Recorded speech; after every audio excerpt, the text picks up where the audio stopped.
Okay, so today we will study about the replication. Why we use the replication? There are multiple reasons. So one is key we want to keep our data geographically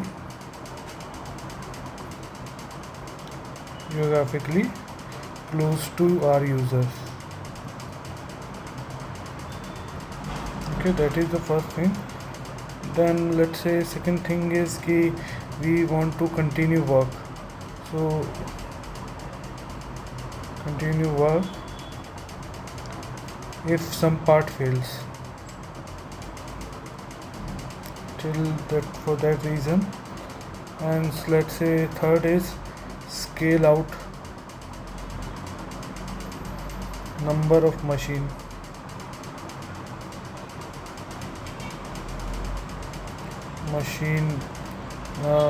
Which can serve reads. Okay, so okay, I'll make it fast now. Okay, so we have to understand one thing. We are talking about leaders and followers. So leaders and followers. Okay, so what we do, we have a DB. Let's say this is the DB. This will be our leader, and then we have this follower DB. We will call this follower DB. Cool. So now let's say a user want to write something. So this is leader replica. Let's say he's trying to update a picture URL in this. So what we will do, first we will write in this leader, and then we will replicate it in the follower DB.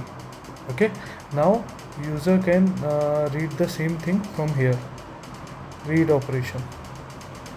Okay, so this mode of replication is built-in feature of many relational database such as Postgres, MySQL, Oracle, SQL, all these, and some non-relational DB as well like Mongo, Rethink or Espresso. So this is master slave, or you can say leader, follower, active, passive. There are multiple names for this. So now we have different kind of replication. First is synchronous, second is asynchronous. So we have two kind of replication. Okay, so we will learn for both of them. Okay, I'll give you one example what we do in this. Okay, so let's say I'll give you one example.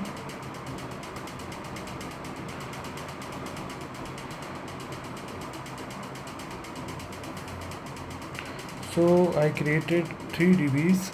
Let's say this is leader, this is follower 1, this is follower 2. Now let's say a guy who runs a update query. Let's say update query. So in this, what it will do, it will pass it to the leader, and it will wait for the response from him. Okay, now when we do it synchronous, so leader DB क्या है ना, first follower DB को भी भेजेगा इसको, ठीक है, और ये इसका वेट करेगा कि ओके इट शुड, मतलब इससे रिस्पॉन्स आना चाहिए कि ओके कि मतलब फॉलोअर DB बोल रहा है कि हाँ मुझे मिल गया, और तभी ये इसको ओके बोलेगा. और एसिंक्रोनस क्या होता है, एसिंक्रोनस क्या करेगा, एसिंक्रोनस इसमें ले लेगा फॉलोअर टू जो DB है वो एसिंक्रोनसली फॉलो कर रहा है, तो वो क्या करेगा कि वो इस जो लीडर DB है वो इसके रिस्पॉन्स का वेट नहीं करेगा, ठीक है, ऐसे. तो जो हमारा यूज़र है उसको रिस्पॉन्स कहाँ मिलेगा कि everything is success at this time, but follower 1 जो DB है वो बेसिकली जो लीडर है वो फॉलोअर 1 DB का वेट कर रहा था, ठीक है ना, पर फॉलोअर 2 DB का वो वेट नहीं कर रहा था। तो अभी एडवांटेज क्या है, तो जो सिंक्रोनस है उसके एडवांटेज क्या है, दैट इज़ इम्पॉर्टेंट थिंग।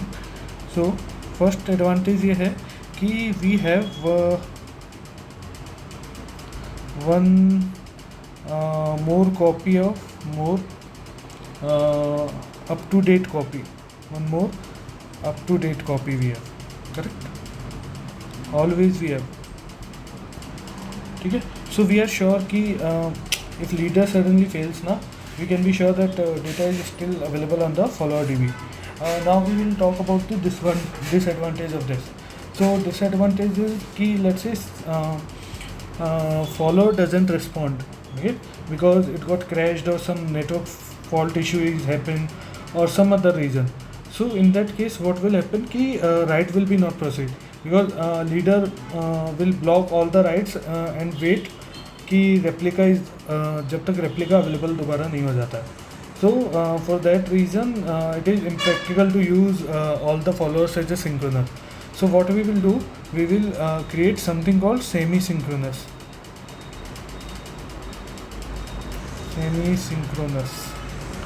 तो सेमी सिंक्रोनस में क्या होता है ना, बेसिकली कि हमारे पास एक लीडर होता है, obviously we will talk about multi leader also, but right now we are only talk about single leader. So और एक जो फॉलोअर होता है वो होता है सिंक में, और जो रेस्ट होते हैं रेस्ट फॉलोअर्स वो एसिंक्रोनसली हमारा काम करते हैं, ठीक है. सो इससे क्या होता है कि आई एम श्योर कि मेरे पास एक एक्स्ट्रा मेरे पास एक हमेशा एक एक्स्ट्रा वो है कि एक extra up to date copy है मेरे ओरिजिनल DB की, ठीक है. तो ये यूज़ कर सकते हैं इसके लिए. पर अगर let's say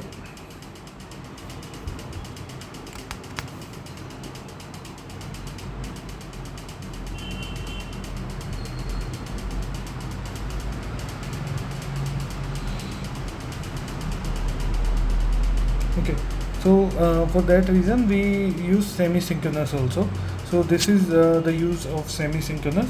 Let's say we want to set up a new follower,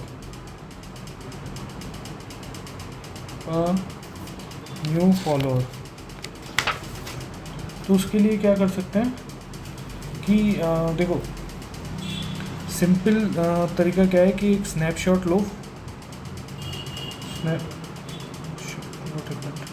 snapshot of leader, ठीक है, और उसका स्नैपशॉट को फॉलोअर DB में कॉपी करो.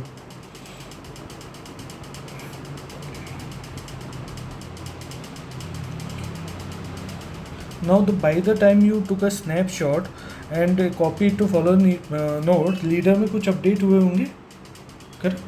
तो बेसिकली उसके लिए हमें क्या करना चाहिए कि follower will connect to leader, then follower जो है कनेक्ट टू लीडर, ये जो है वो लीडर से कनेक्ट करेगा, ठीक है. और उसके बाद क्या करेगा, ये इट विल चेक लीडर का रेप्लिकेशन लॉग, ठीक है. ये लीडर का जो है वो रेप्लिकेशन लॉग चेक करेगा कि हाँ भाई मैं कहाँ पर हूँ, at what position I am. और it has different name. Postgres में हम इसको लॉग सीक्वेंस नंबर बोलते हैं, माई सिक्वल में बिन लॉग कोऑर्डिनेट्स बोलते हैं, ठीक है. तो जो बेसिकली फिर क्या करेगा, जो फॉलोअर है ना उसको पता है कि मैं कहाँ पर हूँ, तो follower DB will catch up.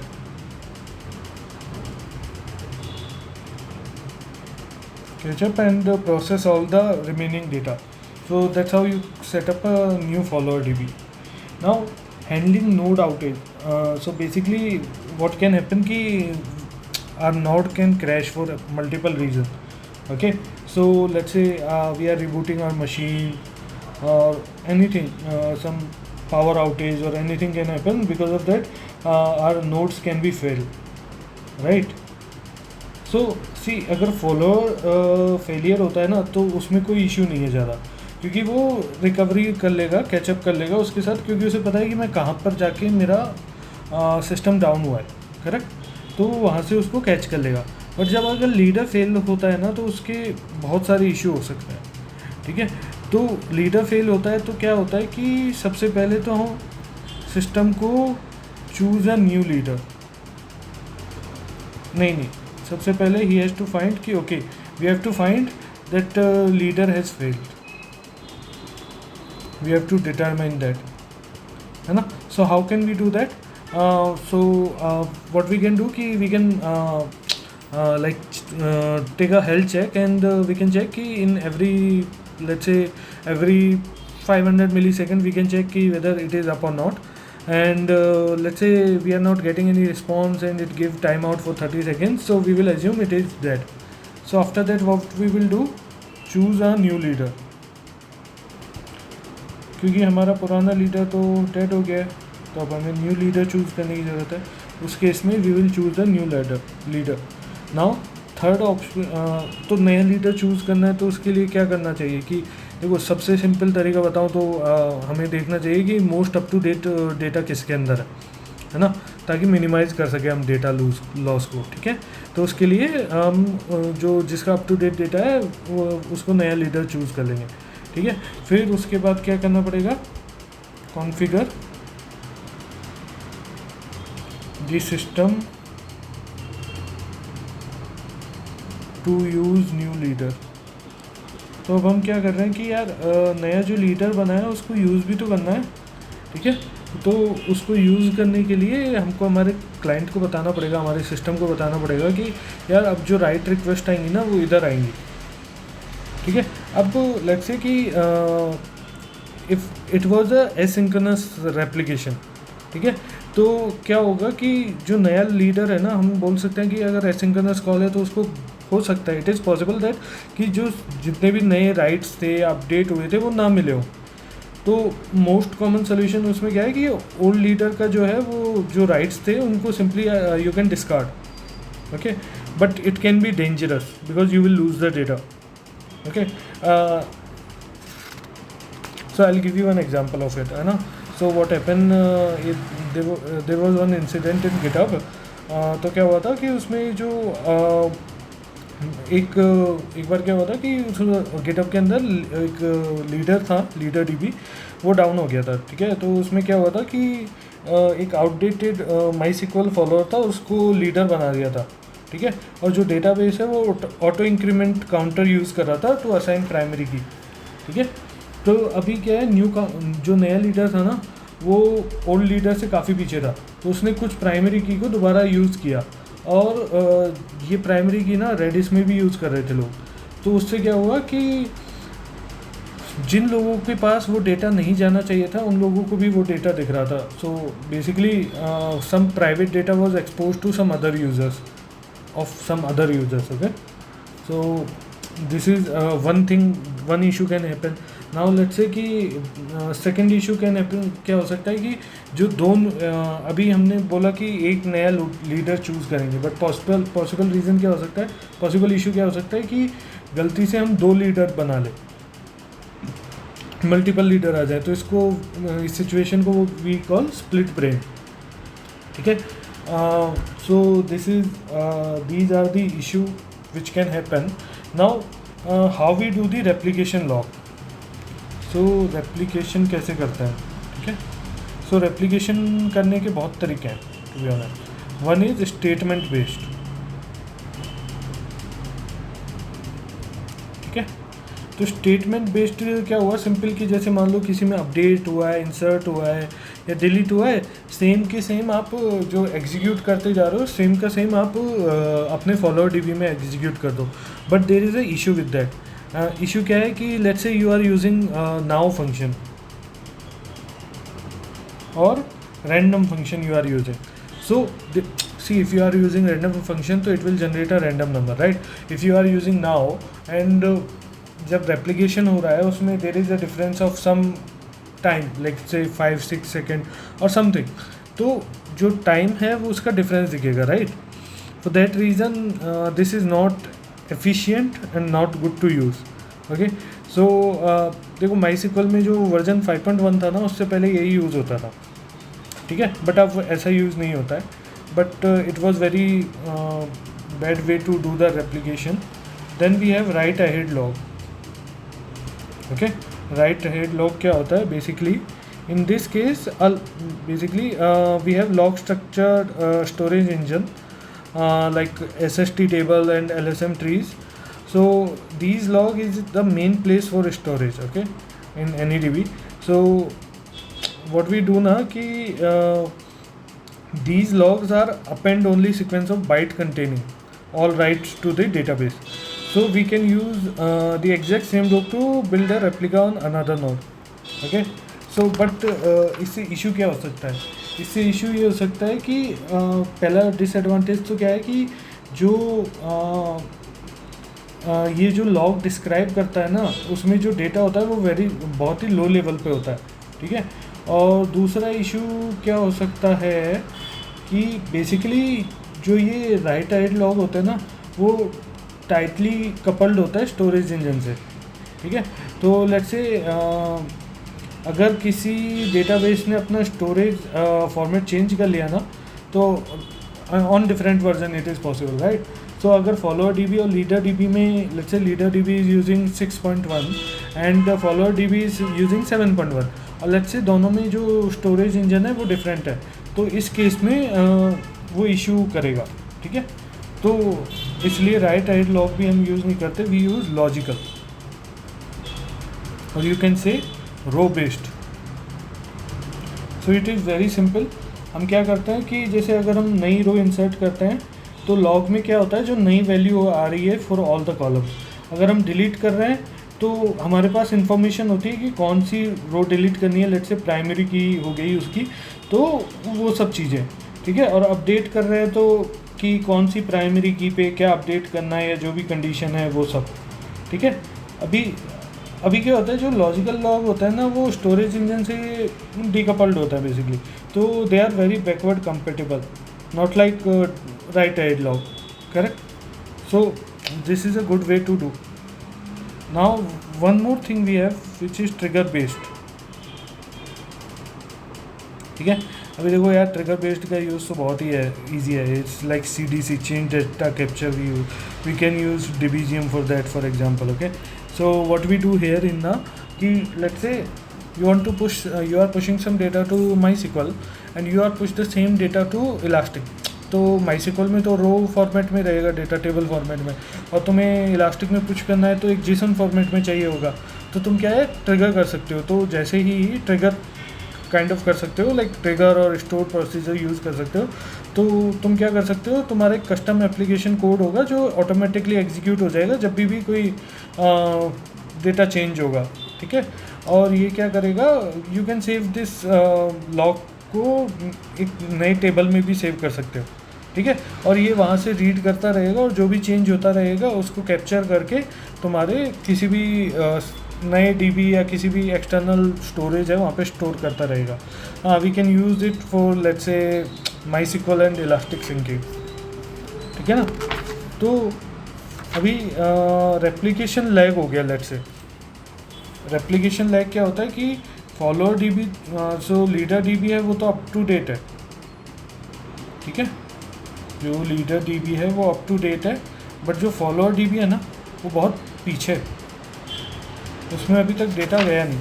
तो पहला इशू तो क्या हो सकता है कि लेट्स से कि दिस इज़ लीडर डीबी, ठीक है, एंड दिस इज़